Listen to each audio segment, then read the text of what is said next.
perkenalkan, nama saya Chris dari Yamaha Indonesia. Yang sebenarnya bukan komplain nih, hanya menanyakan mengenai UMP, Pak. Kebetulan saya di HRD. Kami punya karyawan 11.000 lebih dengan 2 pabrik juga di Kerawang. Di pertamanya kami sudah hitung dengan kenaikan sekitar sekian puluh ribu. Tiba-tiba kami kaget nih dengan kondisi yang kemarin. Sekali lagi Yamaha bukan komplain ya Pak ya, karena Yamaha dari dulu kenaikan UMP berapapun pasti dibayar. Pak Andriansa yang tahu itu. Jadi kira-kira alasannya apa Pak? Terima kasih. Kenaikan UMP di Jakarta sejak tahun 2016 itu naiknya 14,8%, 2017 8,3%, 2018 8,7%, 2019 8,0%, 2020 8,5%. Lalu terjadilah kontraksi perekonomian kemarin. Pertumbuhan kita turun, inflasi kita turun. Apa yang terjadi? UMP kita naiknya 3,3%. Bagaimana kebijakan DKI? DKI sama kebijakannya. Kami selalu melaksanakan ada yang di PP selama ini, dengan kekurangannya kami tambahi lewat Kartu Pekerja Jakarta. Lah, formula PP-nya berubah, Pak. Yang rata-rata kenaikan UMP itu 8,6% selama ini. Tahun 2021 PP 78 2015 berubah PP 36. Yang tahun lalu saja kondisinya kita berat 3,3%, dengan formula baru keluarnya 0,8%, di bawah 1%. Saya pun kaget loh.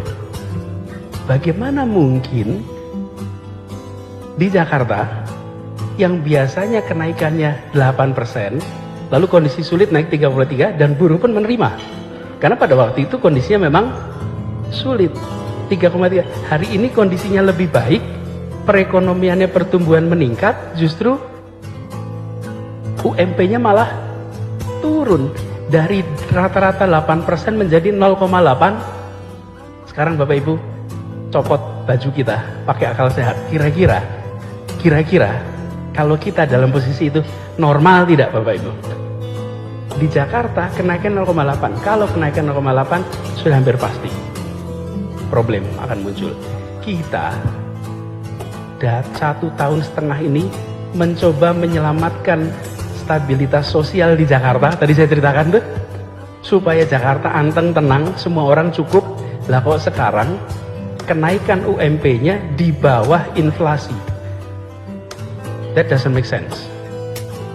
Jadi kami sampaikan, ini problemnya adalah formula baru telah mengganggu stabilitas yang ada di Jakarta. Nah sekarang kondisi sudah membaik nih. Dalam kondisi sudah membaik, Pak, rumus yang biasa kita pakai, kami terkaget-kaget. Loh, rata-ratanya Bapak Ibu juga sudah terbiasa kenaikan 8% selama bertahun-tahun, kok tahu-tahu jadi 0,8. Jadi kalau Yamaha dicek, catatan Yamaha itu 8% Pak, kira-kira. Lah kok sekarang mau 0,8 gitu Pak. Bayangkan? Nah, jadi problemnya Bapak sekalian, menurut saya ini rumus formulanya. Apa yang dilakukan? Kita putuskan. Pada saat itu jalankan ini, karena harus ada ketetapan per tanggal 21 November. Itu aturannya begitu. Bila kami tidak menetapkan, maka kami akan dapat sanksi. Tanggal 22 saya langsung kirim surat kepada Menteri Tenaga Kerja. Saya sampaikan ini tidak masuk pada prinsip keadilan, dan kalau kita lihat proyeksi perekonomian ini nggak nyambung. Jadi Pak, 21 kita keluarkan, 22 kami kirim surat. Tidak ada balasan terus. Di pemerintahan itu kalau berkirim surat, kalau 2 minggu tidak ada balasan, itu artinya disetujui Bapak Ibu. Bapak Ibu tahu prinsip administrasi itu. Ditunggu 15 hari tidak ada jawaban. Tanggal 16 kemarin, 16 Desember, kita gunakan apa angka 5,1 itu? Angka 5,1 itu bukan angka bikinan kita Pak. kita menggunakan rumus yang biasa digunakan selama ini. Jadi ketemunya kali 5,1. 3,6 proyeksi pertumbuhan dengan 1,5 itu inflasinya. Jadilah angka 5,1. Jadi 5,1 itu jika kita menggunakan rumus yang ada di tahun-tahun sebelumnya. Apakah punya dasar hukum? Ada. Dasar hukumnya DKI Jakarta memiliki kekhususan diatur dalam Undang-Undang Nomor 29 Tahun 2007 yang memberikan kewenangan pada Pemprov DKI untuk mengatur bidang perindustrian, perdagangan, perekonomian. Jadi kita punya dasar hukumnya untuk melakukan itu. Tapi dasar moralnya yang tadi saya ceritakan, dasar moralnya itu. Nah, kami ingin Bapak Ibu sekalian, demand ini juga bergerak. Tapi itu penjelasan ekonomi, Bapak Ibu. Penjelasan ekonominya adalah kita ingin kick in juga supaya demand bergerak. Ada studinya yang dilakukan oleh Bappenas. Studi Bappenas menunjukkan bahwa untuk bisa menggerakkan demand lebih tinggi, maka UMP idealnya naik 5%. Jadi, kalau boleh saya sampaikan, secara koridor hukum kita gunakan aturan hukumnya. Lalu runtutan sejarahnya, kenapa kok munculnya bentuknya revisi? Karena di awal kami terus terang terkejut, Pak.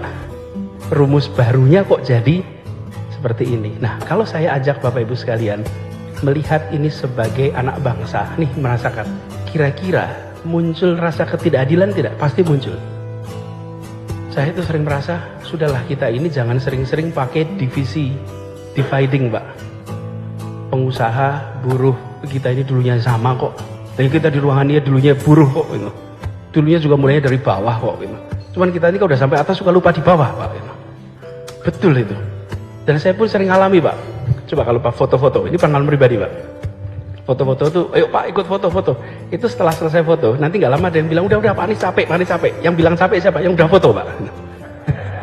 Iya, yang belum foto nggak ada yang bilang udah capek. Ini gimana? Ini panjenengan sudah bisa foto, langsung bilang, udah, capek gitu. Lo gimana gitu? Ini kan kita itu begitu. Dulu kita hidup sulit, kita jalani. Begitu kita udah naik, lupa sama yang di belakang. Nah, kami di Jakarta ingin yang besar tambah besar, tapi yang kecil tolong tambah besar juga. Jangan yang kecil tetap kecil, yang besar tambah besar. Membesarkan yang kecil tanpa mengecilkan yang besar. Yang besar tambah besar, tapi yang kecil juga boleh ikut besar. Gitu kira-kiranya. Nah, ini Bapak Ibu sekalian, sebabnya kita ambil policy itu, dan kami berharap, yuk bebannya dipegang sama-sama. Nah, sekarang kami minta Bapak Ibu sekalian, yuk kita bangkitnya sama-sama. Jangan bangkit sendiri-sendiri. Bangkit sama-sama, ya pekerjanya bangkit, ya pengusahanya bangkit, ya ekonominya bergerak. Dan itu yang kita inginkan untuk Jakarta kita. Dan Bapak Ibu, kita makan malam di sebuah gedung yang lokasinya hanya 1,1 km dari gedung namanya Gedung Pancasila, Bapak Ibu. Gedung Pancasila itu apa? Gedung tempat disepakatinya pendirian Republik ini, Bapak Ibu. Dan tidak ada kalimat lain yang menjadi alasan kenapa Republik ini didirikan kecuali untuk kalimatnya satu, menghadirkan keadilan sosial bagi seluruh rakyat Indonesia. That's the only purpose.